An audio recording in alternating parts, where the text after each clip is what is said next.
Okay. Okay, well, I just wanted to let everybody know that, you know, we're happy to be able to bring you guys this session in this format. Unfortunately, we were not able to do it through CrimeCon, and I want to make something very clear. CrimeCon had nothing to do with what happened with the cancellation of the Cold Case Club. They did everything they could possibly do to continue the club. And I also want to make it very clear that Jennifer Bucholtz did nothing at all to cause that club to stop. I have done nothing wrong. There was no confidentiality agreements that were broached or breached, I guess is a better way to put it. I know that there's been some conflict with a family member. That family member, who I will not name, had at least three guests on the Cold Case Club. She asked them not to appear, and they didn't. They emailed us. There's a clear email trail and a text message trail as to what happened. And our only mission here is to get justice for Debbie Williamson. All we want to do is develop information that we can forward to the police, which quite literally today, we were in communication with the Lubbock Police Department on a lead that we've been following. And our mission is to help them and to help her family and herself get justice in this case. We are not going to engage in any more personal attacks. Some of the stuff online, we're not doing this stuff anymore. And we have a complete text message trail. We have a complete email trail, which will show everything we've done. Now, I want to make this also very clear. We have done this pro bono. We have done this at our own expense, actually. And we have taken our own time to do this, and we are happy to do so. And we look forward in the future, if we find another case that we think is worthwhile, we're going to go after it. And we're going to continue to follow leads in this case. And I also want to make this very clear, too, that the Cold Case Club wasn't the only thing that got dismissed today. We also will not be making a presentation on Debbie Williamson's case, which means that literally thousands of people will not be exposed to it now. And that's very disappointing to me and Jennifer, and it should be very disappointing to everyone else, but it's a situation that cannot be mended. And I want to say this too about the experts who decided not to come on the Cold Case Club. We bear no ill will towards them. They're put in an enviable position of a family member asking them to do something. And so they felt compelled to do what they felt was right. And we totally respect that. But as that's the case, we need to move on. This is about Debbie. This is not about some petty whatever.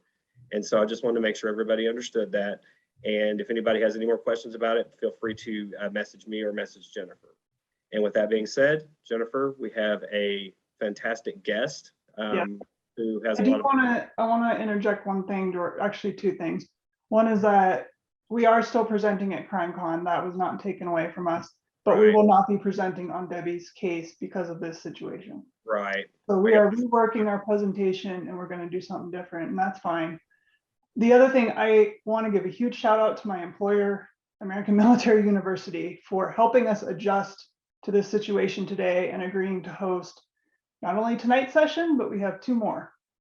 And you can't see her, but one of my amazing podcast editors, Andy, is in the background helping us host this meeting tonight, taking time out of her evening, 7 o'clock her time, to sit here with us and host this. And she's going to help us with that for a couple more weeks too. So I want to thank AMU profusely for helping, making that offer to help us host this so that we could have Greg on, and then next week, Jeff Schaefer, our knife expert. So anyways, with that, we want to move on to Greg Laskowski, who's a veteran criminalist, but I'll let him introduce himself and give you guys a little bit of his background and his credentials and his experience. Good evening, and thanks for having me. Welcome. As you may know, my name is Greg Laskowski. I'm a criminalist with over 45 years of experience working both in the crime lab, working crime scenes, and consulting and teaching in forensic science. So my background is I worked for the Kern County Sheriff's Department in the crime laboratory as a criminalist for 10 years. Then due to a political decision, the laboratory was put under the umbrella of the district attorney's office. So I then retired finally in 2012 as the major crimes supervisor, which made me in charge of a number of things. It's like a chief bottle washer effect. I ran the crime scene unit, the clandestine laboratory unit, the firearms and tool marks unit, the drug identification unit, did the arson analysis, some trace evidence analysis. At one time I had a stint with our DNA unit. So I've kind of a jack of all trades, master of none, I suppose. Essentially, I'm a dinosaur. I don't think there are people with this background anymore. We're very few of us that did such a variety of forensic science disciplines. I'm also a former commissioner of the Forensic Education Program Accreditation Commission, which is part of the Academy, American Academy. We certify or accredit colleges and universities that offer forensic science programs. And I wrote the crime scene standards for colleges and universities. One of the other things I'm a member of, I'm a retired fellow with the American Academy of Forensic Sciences. I'm a distinguished member with the Association of Firearms and Tool Marks Examiners. I'm a past president of the California Association of Criminalists. Where else? Oh, and I'm also the committee chair for the Science and Practices Committee for the International Association for Identification. And one of my other minor jobs was 16 years as a consultant for CSI, mainly the Las Vegas show, but also did some Law and Orders, Bones, Drop Dead Diva, The Mob Doctor, and some other shows that really didn't last long past their pilot stages. But I still do consult every once in a while for television. So that's about where I am. I feel like in reality, you should probably be about like 600 years old. With that many years of experience. Yeah, I have a painting hidden away in my closet, and has a shroud over it. So. Oh, good. I guess, Greg, we had a meeting with you last week where we discussed some of the aspects of the case. I guess the first thing that we kind of want to get into is some of the evidence and some of the things like, we talked about maybe weaponry and stuff like that was used. Obviously, there was a knife. The first thing that we talked about that you took it seemed like a keen interest in was the garden hoe. And I said it right that time. I didn't say backhoe. So Greg, we know that garden hoe was located somewhere near the back door. Why was that such an interesting object for you? Well, not having seen the garden hoe or having any point of references of the garden hoe other than it being mentioned and the possibility that it was used to inflict damage to the kitchen window. And it seemed that probably the bladed end was the effective part because it seemed to have taken a slice out of or a sliver of wood as it passed through the window. So whether this was used as an initial weapon or just something to possibly stage the scene that make it seem that somebody tried to break into the house. Those are it's supposition on my part, so I don't know. Again, the garden hoe is not available. I have not seen it, so I don't know what its exact history is or will be in this regard. However, if it did play a part in a crime scene, and if it was used by the assailant, then there are some things that are still possible or information to glean from it. One is, they did say they processed for prints, but back in that day, I think all that was done was, dusting for latent prints with black powder, latent print powder. Today, that garden hoe could be processed using cyanoacrylate ester fuming or super glue fuming, and then processed with a variety of fluorescent stains that still might work on a print of that age. So that's a possibility. The other thing is that the garden hoe, particularly the handle part, one would think could be processed for touch DNA using vigorous swabbing techniques and extraction procedures. You probably would get a mixture, no doubt. But if you do have a mixture, if you could then get DNA from samples from known individuals, you could then possibly have enough to put into CODIS. So as far as the garden hoe, that's the only thing that's left with it. Greg, and just a quick follow-up on that. What do you think the chances are, or even the possibility that the garden hoe may have actually been used as a weapon in the commission of the actual attack? Well, it's a good question. Obviously, there were two, what I would call possible slices. I saw a crime scene or a autopsy diagram done by Jennifer, and it shows, I think on the right sides of the cheek, there's gashes or lacerations, and then the side of the head, I'm not sure. And then there was one that appeared to be from the back. Here it is. Okay, it's up. So, yeah, I don't know if if I have the ability to make markups, but if you look, you can see the one elongated wound to the face there on the right cheek, and then went to the back of the head. But I think there's a third picture of the side of the head, and I have something blocking, but just give me a second. My notes. Hopefully everybody's seeing front of the body, back of the body, and then a smaller square with the side view of her face. So why did that happen? But I don't, unfortunately, it's on my screen, Greg, so you probably won't be able to well, do it. anyway, that's right. So I'm not sure. Again, I was kind of taken aback here with what I was looking at. I don't want a full view. Yeah, everybody sees it, Jen. Okay. How can I shrink that? I want to shrink that. Oh, full screen. No, I don't want to go full screen. I just want to go exit full screen. There we go. Okay, there we are. So again, the side of the scalp, probably above the ear. I think these are interesting in the fact that one is horizontal and one is vertical, pretty much vertical. And maybe we can discuss that a little bit later as we get into the crime scene or the position of the body itself. Excellent. I guess, another question that we'd have is with Debbie's clothing. What do you think about the forensic value of her clothing, Greg?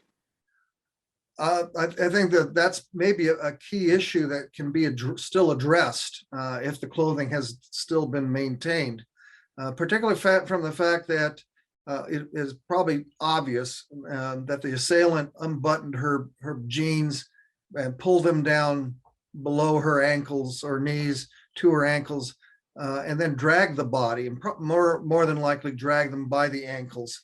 So, looking at for instance, the jean button, that could be swabbed. The area of the waistband could be vigorously swabbed or used an MVAC device.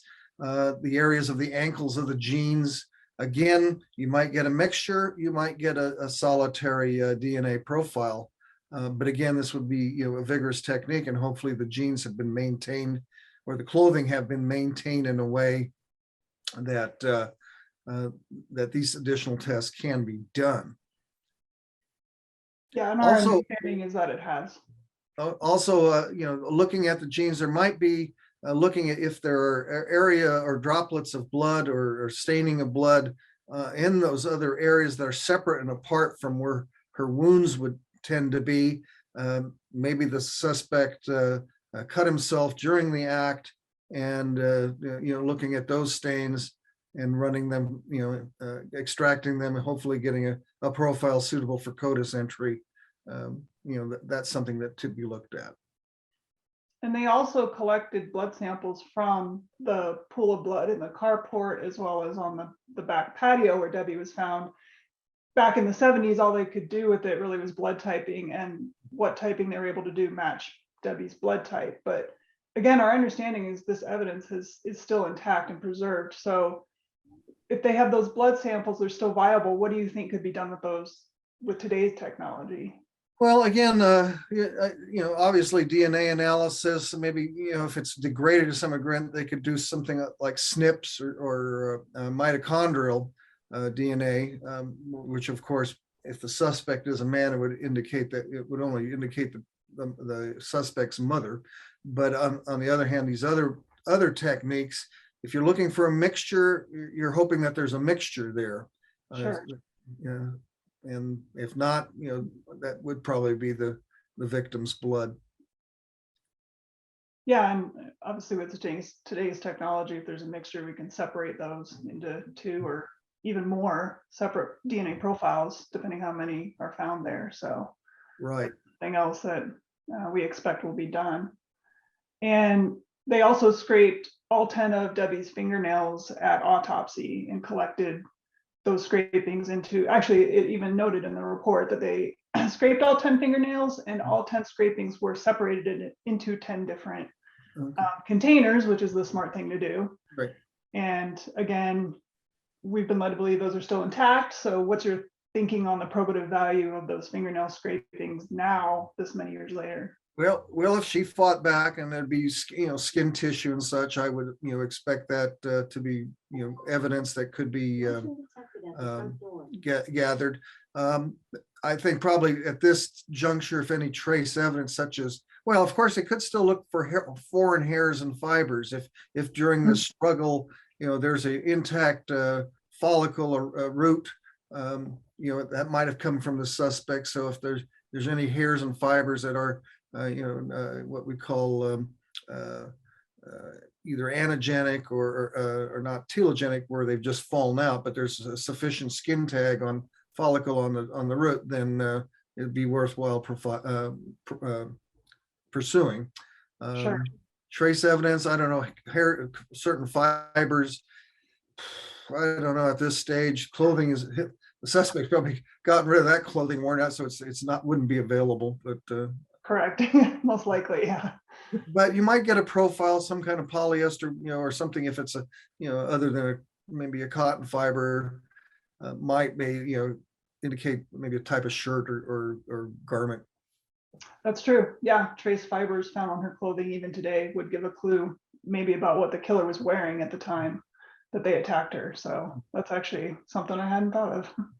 Hey, Greg, something else that we've speculated about is that the killer may have actually gone into the home and maybe cleaned themselves up, and there may be towels left over that the suspect may have used to clean themselves up. And I'm not talking about like cleaning the blood off, but maybe possibly took a shower, just washed off, and then used the towels. There were a couple towels that were found in the hallway that were kind of out of place, and also towels were mentioned in the bathroom that seemed to be, I guess, suspicious to a degree. What do you think from a forensic standpoint? What value do you think those towels could have if they're still in evidence? Again, as with the clothing, here the person is just would rigorously dry themselves off. So one would hope it'd be rich in that DNA. Again, possibly a mixture, depending if, is it a fresh towel versus a used towel? Did someone in the house use that towel prior? But again, if you eliminate the husband and the wife, that probably only leave the suspect as the viable alternative. Yeah, absolutely. Well, when we talked to you last week, we were also talking about the back alley on the south side of the property and the fact that police found a tire track back there. And unfortunately, there's no like overview photo showing exactly where in the alley that tire track was, but the photo that they did collect is actually pretty detailed. And I think a lot of our audience members have heard us talk about it before. We've narrowed it down, and it was probably from a Uniroyal Tiger Paw type or make and model tire, which was very common on passenger cars and muscle cars back then. So whether that helps us narrow down anything or not, I don't know. But what we do know is that it did not belong to the trash truck. Okay. That tire track definitely was not from the trash truck that would go down the alley every week. My cursory examination of that Tiger Paw tire was that it was what I call it was an original equipment manufacturer tire, probably for one car only, and that was a 1960s model Pontiac GTO. The victim's vehicle appears to be a Plymouth Duster. Yes. And the suspect, the husband had a Buick Skylark, if I believe. Now this tire it's actually not a very good photograph. I have to say, at least they put a scale in there, which consisted of a ballpoint pen. So one gets an idea of what the width of the tire, but whoever took the photograph, again, didn't follow the proper procedures for taking a crime scene tire track. And that is, having the camera on a tripod directly, with the film plane perpendicular to the track, and then a scaling device, usually an L-shaped scale is the preferred device for that, and then to take several pictures with the flash off the camera at angles, so you have the shadowing effect. And this just wasn't done. You can just see the the blitz light is pretty much hitting the track. There is some detail, Yeah. the only thing I looked at the tires. At least I could see the one front tire on the victim's car, the Duster, and it had a 6-groove tire tread, and so did this particular tire. But that, like I said, the Tiger Paw was a popular aftermarket tire. Yeah. And, excuse me. No problem.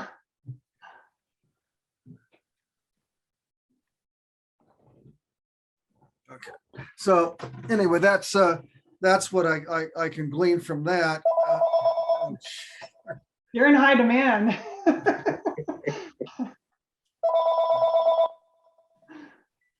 Call from 925 Oh, come on, stop. 5970. There we go. Junked. I hate those calls.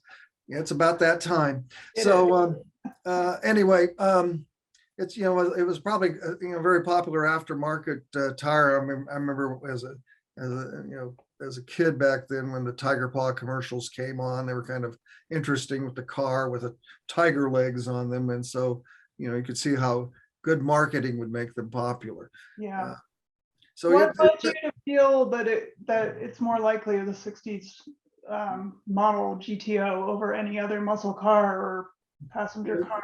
No, only that it was indicated from some research that it was what they called an original equipment manufactured tire for that car. Okay. So these, I'm going to say that these are probably aftermarket tires. So. Okay, understood. So the GTO came with the Tiger Paw standard. Yes. On any of those models, but on other vehicle models, this would have been an aftermarket. Right, and I don't think it. The GTO was a muscle car. I don't think it would have a narrow track tire, such as this is indicated in the photograph. Okay, understood.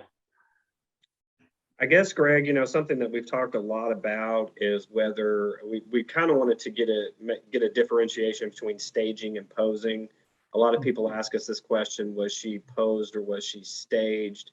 And so we kind of thought it would be good to have you give us a kind of an explanation as to what those two different things are and what you see in this case.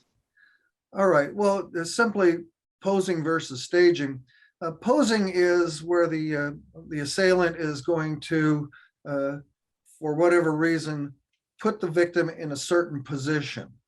The position could be to gain access to something. For instance, if you had a wallet in the back pocket and you're lying on your back and you flip the person over, even though you're not necessarily intentionally posing them to get the wallet out, you have now moved the body. You're not, unless you're removing the wallet to make it look like a crime scene or a theft, then that's staging.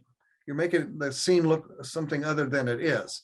But for in this instance, with removing the victim's clothing and moving it into an open area, that is posing. Staging might be an instance where we have the hoe going through the window. Why did the hoe go through the window? Was it used as a weapon, or was it made to look like as if there was a break-in? And then, but if the back patio door was open or the back door was open, doesn't make sense, But again, that would indicate staging, what's going through the mind of the assailant or the suspect in that case. Do you think she could have been partially disrobed in an effort to stage it as a sexual assault? Like, could it be a combination? It could. There's that's a possibility. You can't overlook it. But obviously, I don't know. Depends. Back in the 70s, I don't think anybody knew what how sexual assault cases were worked in back in the 70s, as opposed to today with all the television shows going on. People are pretty aware what physical evidence is gleaned from from the act. So what do you think, based on your experience, what do you think the most likely reason is that the killer stayed on scene, took this extra immense risk to stay on the scene, go into the actually most well-lit area of the property and work to, I'm sure it took at least a couple minutes to work down Debbie's blue jeans and get her shirt up and all that. What do you think was the actual purpose behind all that? Well, my feeling is in this instance that the killer knew the victim. This isn't some stranger rape murder situation, in my opinion, because the perpetrator followed the victim to the car and began the process either just before they get to the car or in the carport between the car and the carport. So now the scene is limited in focus. It's limited in width. So the killer just could only basically move forward when doing the attacks. And I think if we can go back and you can bring up the autopsy or the autopsy diagram. Sure. Let me get that up. You guys see that again? If you look carefully, you have on her back, you have 1, 2, 3, 4, 5, 6, 7, 8, 9 vertical stab wounds, 2 to the back of the arm, several in the upper back. There's a circular mark, not sure what that is, what that's reflecting. And then all of a sudden on the back, we have at the lower part of the back, or the mid portion of the back, is 3 horizontal stab wounds. We know that she was attacked, and you can see there's also a big horizontal gash to the back of her head, and then one forward on her vertical on her cheek. So the opportunity and the limited motion of the stabber would indicate that he's following her into the carport, and of course the bloodstain spatter analysis on the side of the car indicates the deed was done there near the right rear tire, or left rear tire or fender.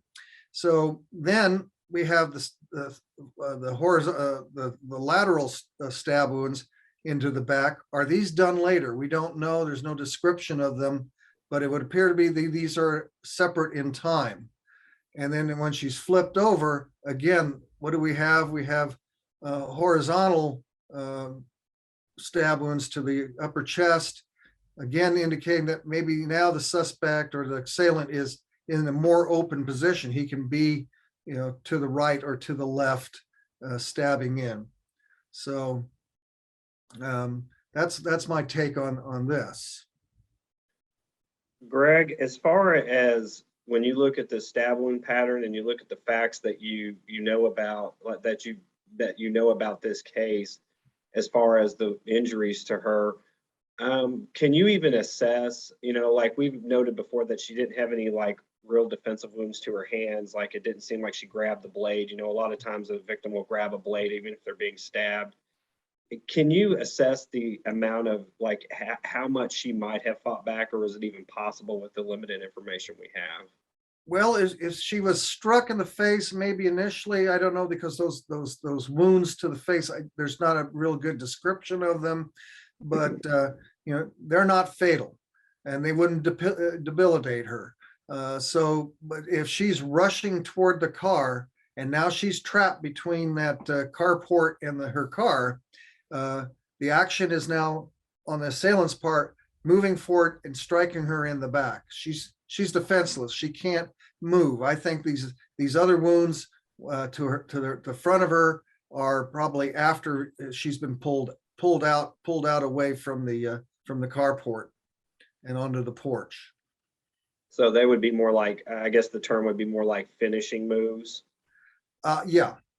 In fact, it's possible. I'm even thinking that, and this is something that, I don't think they did enough study on in this particular case, but are these other wounds, just post-mortem or within the time of death? And if she was dead and not pumping blood, then you wouldn't expect a large amount of spatter, as she's been turned over, and those other wounds applied. Greg, how common is it for a killer to move a body? We've kind of gone back and forth about this. We've covered a lot of cases where the victim wasn't moved at all. Talking to you the other day, you said that that is a little more common than we might suspect. But in your experience, how common is it for a body to be moved? In these type of what I call, assault murders, where it's really personal, it's probably more common than it's just simple a murder like a hitman job or a gang related shooting, that type thing. But if there's an interpersonal relationship between the individuals, or the individual has just some kind of fantasy with regard, especially a psychosexual fantasy of murdering and degrading the body or humiliating the body, then it's very common for them to move the body and position it. I don't know what you think of this idea. This came to me recently and we haven't talked about it in depth, but do you think there's a chance that this killer moved Debbie into the most well-lit area of that backyard so that they could then leave the property but still see her, like from over the back fence or something, I'm not going to go into detail on the sexual act, but do you think that could have been a reason? It's quite possible that once the murder has occurred, not only maybe is he wanting the victim to be exposed in this manner and made look in a poor light, but if the husband is not involved in this, then it may be an attempt to make him feel horrible, because he's going to eventually come and discover, or somebody's going to discover the body. He's going to see the body, and then if law enforcement arrives, this may be just the prime opportunity for him to be in a position to watch from someplace. Mm-hmm. That's a possibility. Mm-hmm. Yeah. I remember the other day when we talked to you, you told us about one particular homicide, which is a different cause of death. It was a strangulation, but you were telling us how the ligature was retested with new technology, and that's how they were able to identify the perpetrator. And I believe that this was a strangling that occurred in 1978, you said. Can you tell our audience just a little bit about that case? Sure. It was 1978. It was probably my first homicide investigation that I was involved in as a criminalist.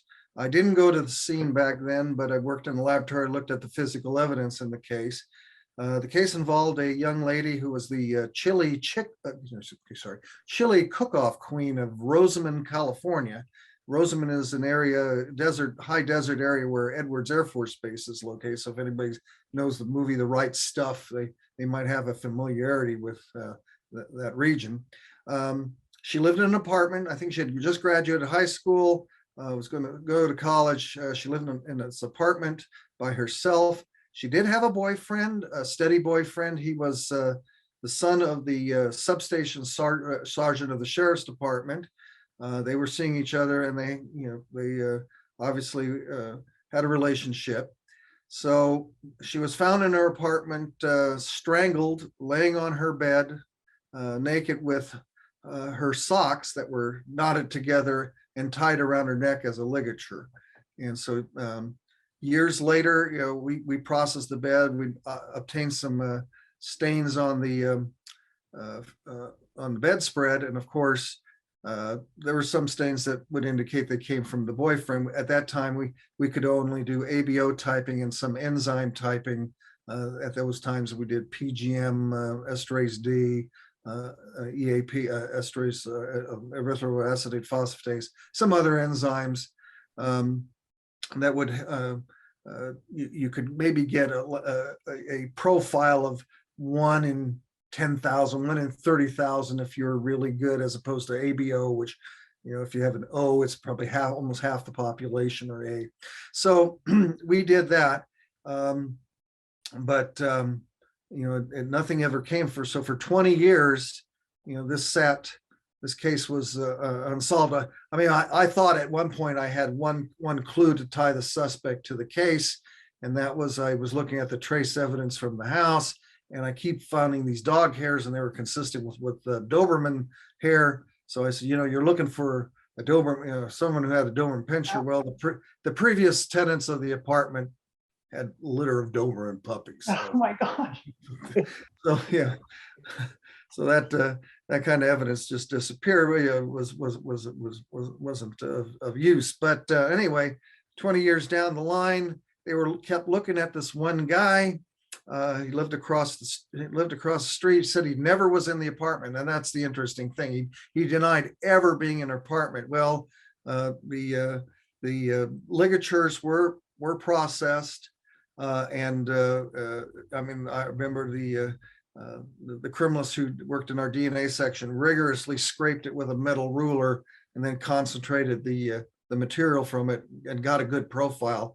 And then one of the other stains on the bedspread was also came back with the same profile. And turned out this guy had been arrested for sexual assault before, but was never tested, his DNA never collected. He worked as a band instructor for some high school in Sacramento, which is, several hundred miles away, total new life. But again, he denied being in there, but he gave a sample willingly, and he was linked to the crime and ultimately convicted. Yeah, that's what we hope happens in this case. Or something So similar. it's just a lesson that, the clothing will play a key part if it's been properly preserved and it can be analyzed. Yeah. Greg, what do you think about, like, just from looking at this case, how much premeditation do you think went into this murder? Well, we know that the knife was not taken from the house. It wasn't part of the cutlery set or a dinner steak knife set or kitchenware set from the house. So the suspect brought the knife with him. From what I understand about the knife, it's a military style knife, which means that it's has to be sheathed. It's not a folding knife. So unless you have a job where you are going to carry a knife of that sort, then maybe you have planned to use that knife either as an intimidating weapon, and maybe something went wrong, and so between the victim and the assailant, maybe she recognized it, or she obviously tried to get away. What is interesting to me is that she seems to have been drawn out of the house for some reason. Where was she going? Because she had her purse. The purse is missing. Where is it? Where are the contents of the purse? Yet the keys are there. The back door is open. So she came out of the house. So she either knew the person, or the person was in the house and she decided to escape or to leave. So those are just things one might consider. Well, one thing I want to point out is that she had her purse and keys. She also took the time to pick up her crossword puzzle book. And to us, that's been a clue that I don't think she was leaving the house under duress, because I don't think she would take the time to grab that too. I don't know what your thoughts are on that. Well, if a crossword puzzle book would make it that she wasn't escaping from the house. She was planning to leave. Mm-hmm. But all right, is the back door is open. Did the suspect go back in? Right. That again, like the towels would raise an issue, because if she was ready to really leave and get in the car, she would have locked up the back door. And I think there's a key there at the scene, but I'm not sure what relationship that key has to the residence. It was made clear to me. It was her keychain that she carried with her, and it had 8 keys on it. So those 8 keys weren't there's no description of what each key went to, but I think the logical conclusion is that that's her regular keychain. It would have had her car key on it, her house key, probably a key to like her parents' house and whatever else, Doug's car. Yeah. And those were on scene and found by police there, lying near her. So yeah, these are things. She obviously at some point made the move to rush to the car. Yeah, that's kind of the conclusion we've come to as well. George, you're pondering. No, I was just sitting there listening to him. One thing that we talked about, and something we get asked this question a lot about in this case, Greg, is we have a guy named Paul Neal who was friends with Debbie and Doug. He was questioned by police extensively back in 1975. He worked with Doug at the Pizza Inn, and he was a cook there. Before he left work that night, and he left, around 9 o'clock, he asked to take a shower at their house. And we get asked this question a lot, how unusual of a request is that? And to my knowledge, and we've asked a lot of people this question, we can't find anybody just in life in general who would ask to take a shower in this manner. What do you think about a request like that? Well, I do find that odd that, and we did have a pre-meeting regarding this, so I'm aware of some things about this. I don't know if we need to discuss that, or is that something you want to keep on the QT? More just this request in the hour before a girl is murdered, and if in cases that you've solved, I guess it would be, have you heard of something like this, or what's your take on it if the person was involved? Is it just a ruse to find out if she's home alone, or? Well, unless these people are swingers, I would say that it seems very unusual that a married man would allow someone to go over to his house and use the shower when at some point the idea of using the shower is you have to strip down and your wife is present. That just, unless you're totally trusting or oblivious, I find that very odd. Okay. So, knowing everything you know about this crime now, what are some of the conclusions that you've come to in your mind about the killer? Stranger, friend, male, female? What are your thoughts on that? I feel it's that the killer knows the decedent well, or the other family member well, the husband. I think that other than the types of evidence we talked about, I think processing them for DNA, and I if you want me to talk about another piece of evidence or not, that's up to you. And we talked about. Okay, we won't discuss it. But I don't know which one you're talking about. So. Okay. All right. Well, there was actually a lot collected from this scene. Right, but I know, yeah. Let's you know now. Okay, so not. I think that a lot of time was taken considering, why move the body from an enclosed tight carport, which is dark, and then drag it all the way out and then display it, pose it. And just like I said, with the thought of the kitchen window being broken and possibly by that hoe, it just adds to the inner workings of the mind of a killer. Right. What always strikes me about a killer staying on scene any longer than necessary is that there's obviously some kind of compulsion or something Necessity. leading Or them to take necessity, that decision, to take that risk, and that risk is actually more important to them than getting caught. Yeah, the stabbing only probably took seconds. Right. With the initial, what I call the initial stabbings. The other stabbings, again, the clothing would need to be looked at to see, how the clothing was positioned on the body in relative to the stab wounds. That would give you another clue what's going on. Sure. Before we go to Q&A, is there anything else that Greg or George that you want to bring up? Okay. Let me open this Q&A here. Okay, so Deborah's asking, is there any way to get an approximate height of the assailant based on the stab wounds inflicted to Debbie? I don't believe so.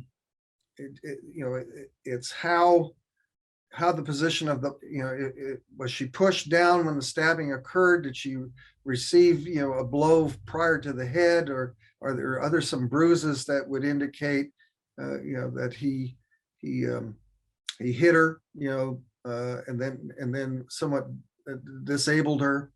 it's hard to say. I don't think we can probably get an idea what the height is, given the fact that, we know that at least if she's upright, and again, stabbing scenes are not static. It's not like that autopsy diagram. People are moving, people are bending and turning and twisting. So I don't think we can get an idea of height. If her body was ever exhumed and they could examine her ribs for the knife marks or injuries, would that provide any more insight into this? Or Only if you had the knife. If you could, that knife did penetrate bone or perforate bone, and there's a good area where it could be cast, and then the casting could be looked back at the knife for tool marks. That's a possibility, but you have to have the knife. yeah, because as our audience will see next week when we have Jeff on, he's going to discuss this in a lot more detail, but he is certain that some of those injuries, the knife did, penetrate or hit her ribs, and which prevented the knife from being plunged deeper into her for some of those injuries. Yeah, it could even be that that her spine was even struck. So because there's that odd circular wound in the lower back, and that's kind of interesting. Yeah, for sure. Let's see, what do we have, George? I got a question from Cameron. Okay, so Cameron was asking about the height of the killer as well. Also, if the killer attacked from, oh wait, my question just disappeared. Okay. One of his disappeared on me. Could the killer attack her from the front, or more than she knew the killer? Okay. I guess what is more likely, that the attack started from her front or from her back? Well, we don't know what relationship those facial wounds are, because one is to the side. Now, is she turned, or is her head turned? That's I can move my head back and forth, swivel it. The head swivels to a degree, and of course the body turns. So one is horizontal, one is sort of vertical. That's kind of interesting.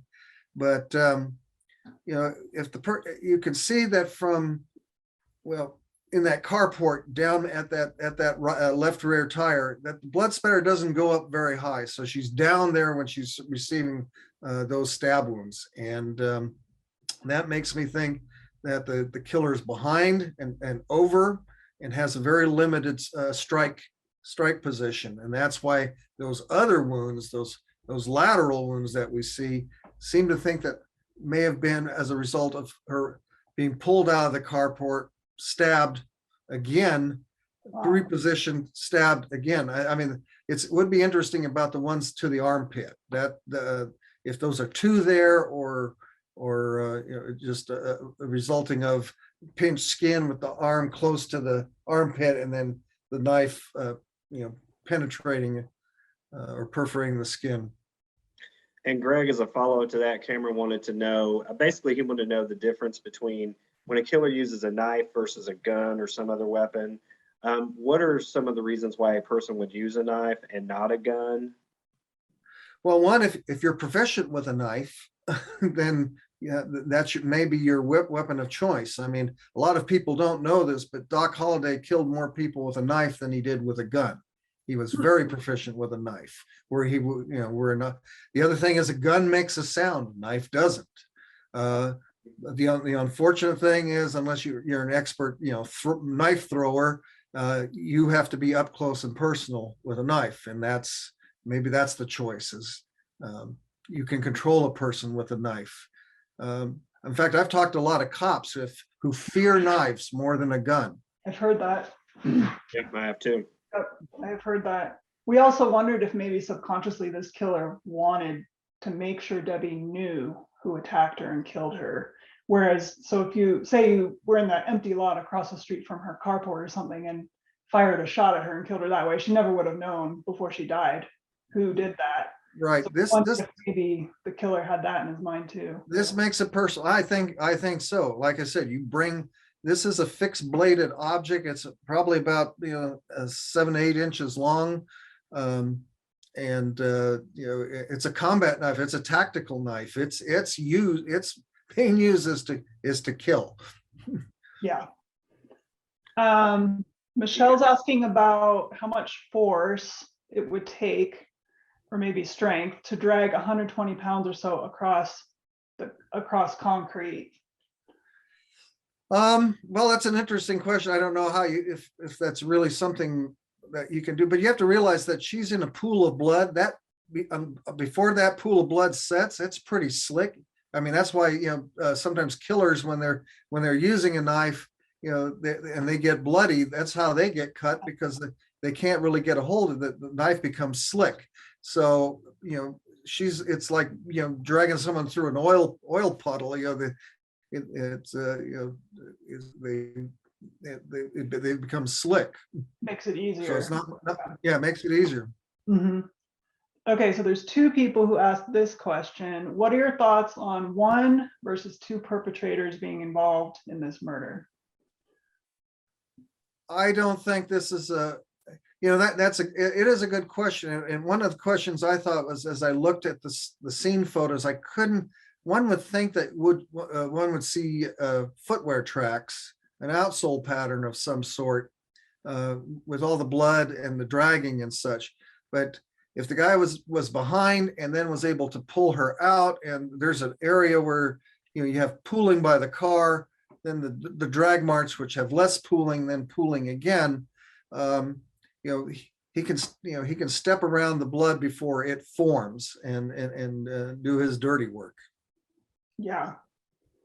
And then there's a question about which none of us can really come to any conclusion on right now, but do you think others had knowledge? And actually, I'm going to answer that, because one of my old adages is that nobody commits a murder 46 years ago and hasn't told somebody.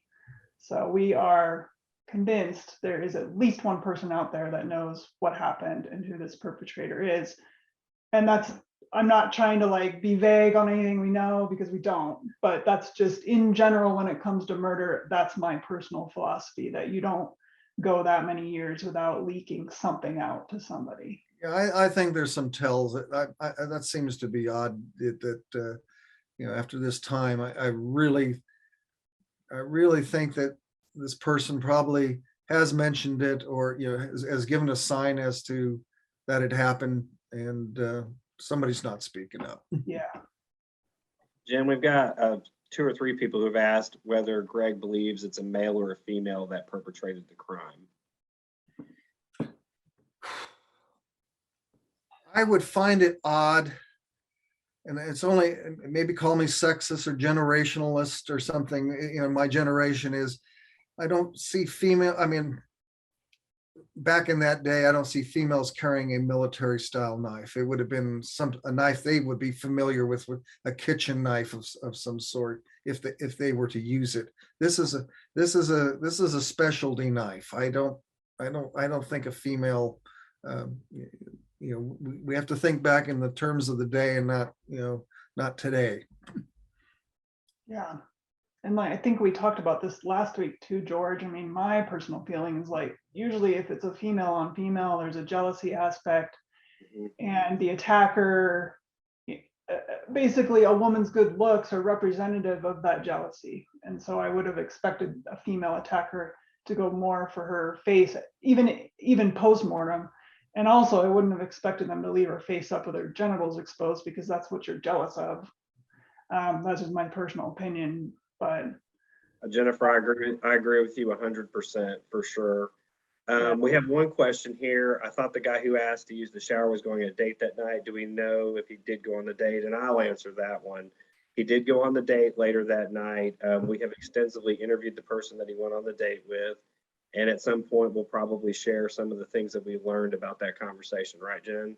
yeah, just not right now. Just not right now. There's 2 questions here that kind of tie into each other. One person is asking, Bernadette is asking about motive. And then the second part is asked by Linda. Could she have possibly gone into shock by the first stab wound? Is that why she did not fight back? And Greg, that's actually something I wanted to ask you about, because I have a sneaking suspicion that she was subdued very quickly, whether she was knocked unconscious or something else happened. What are your thoughts on motive, and what are your thoughts on how quickly she could have been subdued in this attack? If she was knocked down before she was stabbed or cut with the knife out, and again, we don't know what those wounds to the side of the face, back of the head, side of the head are. But the thought was maybe the hoe might have been used initially, but I don't see switching weapons. Why use the hoe when you brought the weapon with you intend to use? So, if she was knocked down, pushed down to the ground, and then in that narrow spot, her movements are going to be limited. So she's down on her stomach. Now, like I said, that stabbing, what we're talking about, maybe nine wounds of the vertical type, a second or two.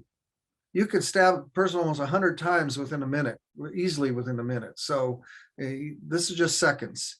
The other ones maybe later and a little more deliberate. So it just didn't take much time, and that's why she couldn't fight back.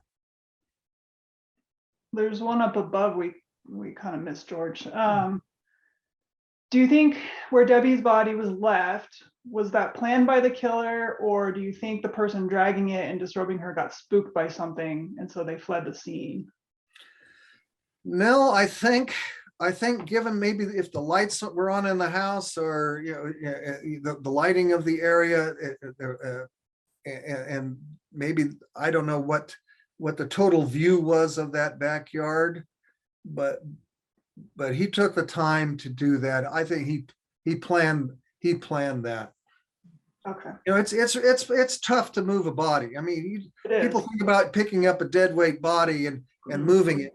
That's why it was dragged, because he's not going to pick up a bloody body and have it just drip blood all over him unless he's really nuts. But so this dragging and then positioning and taking the clothes off, this took time, and I think she was deceased when that happened. Also, when you look at I didn't see any, and the pictures aren't that good on the patio, but if she was still alive and if she took strikes to her lung, she'd be aspirating blood, which are a whole type of a bubbly type blood spatter, blood stain pattern.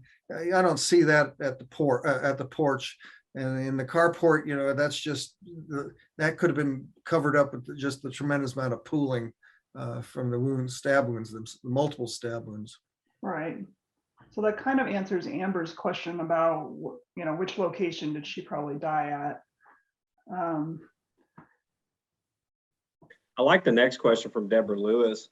Looking at the scene with your experience, do you think this is the assailant's first time, or that he had likely done this before? Or maybe also too, Greg, could you just speak to how, was this a sophisticated crime? Sophisticated, no. On the other hand, I'm not a profiler, so I don't deal with the psychologies of the people that commit these crimes. Could this be a first crime? Yeah, it could be. A second crime, I think he would have probably, if this was the second one, it would have probably been planned differently. I don't think there would be so much blood involved. Yeah, that's completely what I said too. Like this just screams inexperience to me, and not anticipating the level of blood and the mess and all this. And I mean, you look at the OJ case. OJ never killed anybody other than Nicole and Ron Goldman. That we know pretty much that those were his first times, and look at the scenes. Yeah. Super bloody, although he took him out. Well, he took out Nicole very quickly by just slicing her throat. I think Ron it appears he put up a fight at least, was able to. Nicole just wasn't even able to put up a fight. Yeah. And again, a specialty knife. Yes, that he was seen on camera buying not that long before the murder. Okay, it was reported in newspaper articles that Debbie was afraid of being sexually assaulted, and that's why she often hung out at the Pizza Inn at night. Could this be related to why the killer staged if the killer staged a sexual assault. You know, it's very interesting that sometimes we run into killers that just can't complete the act once that, you know, they have a fantasy of all what they're going to do. And then when it's all said and done, nothing happens. You know, and that's just the fact of the matter. The equipment doesn't work. Yeah. Yeah. Greg, I guess we've got a couple of questions that relate to just motive again. Is there anything that you can glean from this crime scene that would indicate motive to you? From what I see, is this person knew Debbie or they knew the husband, and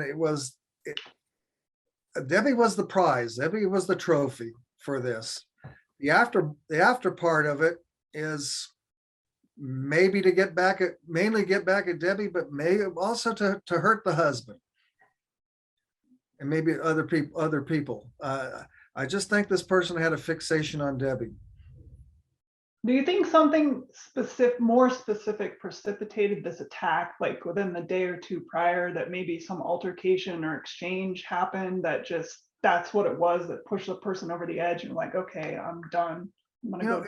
It could be funny. It could be just a matter of certain the person being around and a certain discussion came up and then the fantasy just boiled over, you know, it's just. Yeah. What are the chances of there being one perpetrator and then having a getaway driver? So two people involved in a way.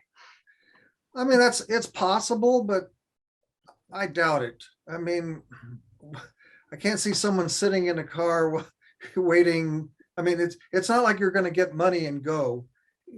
I don't, you know, this person who did this, did he go there exactly with the intent of killing her, or did he go there with the intent of striking up a relationship and it just didn't go the way they had planned? So I don't see another. I mean, it's always possible, but I don't know. Okay. And Greg, the next question we've got, any thought on why the killer didn't kill her in the house and killed her outside? Well, I think it was a crime of opportunity. To catch her in that carport was the most opportune way to complete the murder. In the house, you know, she might have been able to lock a door, get behind something. Maybe if there was an extension line, you know, call the police. Here, I don't know if anybody ever heard her cry out or anything. Not from what we can gather. Nobody that was questioned that live in that neighborhood heard anything out of the ordinary that night. So we actually had a discussion about this on the Facebook group the other day because somebody brought up the wind in Lubbock because it can be very windy there. And I was saying that, like, when George and I were on scene during the day, the wind was so bad we couldn't use most of our audio for the podcast. Yeah. And also they had an air conditioning unit or swamp cooler, whichever one it was, and probably the neighbors did too. So there's other things that could have masked a scream. Well, that's the other thing. You know, if it wasn't someone she knew, I would think she would scream. But if she knew the person, she might be less reticent to scream until it's too late. That's actually a really good conclusion. Yeah. Next question. Do you think it could be likely that this was a former romantic partner that committed this crime? I think it's likely. Okay, and then if Doug was the intended person to hurt, why go after Debbie? Why not just go after Doug? Because sometimes you do more damage by hurting something that person loves.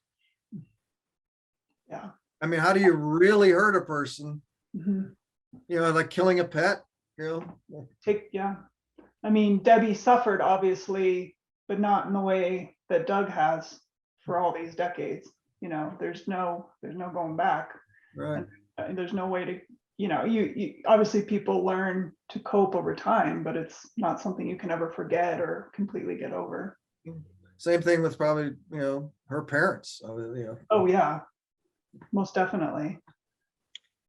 I think LaDonna just actually looked to see what the wind speed was that day, and it topped out at 17 miles an hour, which Oh my Some gosh. people is pretty, I mean, obviously I lived in Lubbock and I can tell you at night, those winds just swirl sometimes and it's Mhm. just, it's really hard. I mean, it's actually something I love about Lubbock when I'm there at night. It's actually kind of soothing to me, but those winds can be very tricky in Yeah. the city. Thank you for looking that up. Yeah, for sure. Cameron, if the lung is punctured, can you still scream? With one lung, yes, you have air in the other. But your take on it is that these stab wounds were delivered in a matter of a few seconds, and so, and they got both lungs I mean, collapsed. just watch I'm going to do this 9 times, and you count from 1,000. Okay. Yeah. Yep. A couple thousand. Yeah. Yeah. Absolutely. Yeah. There you go. Does anybody else have any other questions for us or Greg? I think we're clear. All right. Well, Greg, I Well, want to say thank you yeah. so much for coming on with us tonight. It was absolutely fascinating. You are one of the absolute best crime scene analysts that I've ever talked to. I don't care if you've been doing this for 800 years or not. You're really good at it. Well, thank you. Yeah. And for people who are going to watch this after the fact, if you do have think of more questions, we can always email Greg to try to get an answer for you. So, Absolutely.